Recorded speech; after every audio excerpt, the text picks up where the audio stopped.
Mirror గలీజ్గా ఉందని చూడకండి, మా బ్యాచిలర్ దగ్గర ఉండడమే ఎక్కువ. అందరికీ ముందుగా వినాయక చవితి శుభాకాంక్షలు. As we all know, Ganesh bro వస్తే వానను వెంట తీసుకురావడం ఇస్ కామన్.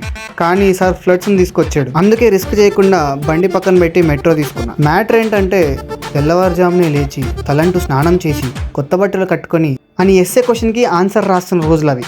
అప్పుడు చూసే టీవీలో పెద్ద గణపతి. అప్పుడు మా మమ్మీ చెప్పింది, హైదరాబాద్లో పెద్ద గణపతి ఖైరతాబాద్ గణపతి అని. లైఫ్లో ఒక్కసారి అని చూద్దాం అనుకున్నా, ఈరోజు చూస్తున్నా. ఈడే నా పర్సనల్ ర్యాపిడో. మార్నింగ్ నుండి అన్నీ సాఫ్ట్గా ఎలా అయిపోతున్నాయని డౌట్ వచ్చింది.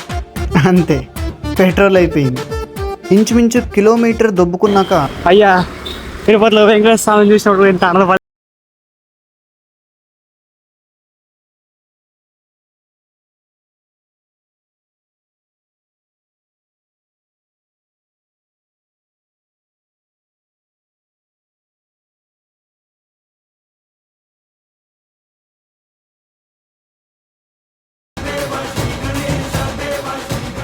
ఆ వినాయకుడి బ్లెస్సింగ్స్ మీ అందరి మీద ఉంటాయని కోరుకుంటూ గుడ్ నైట్.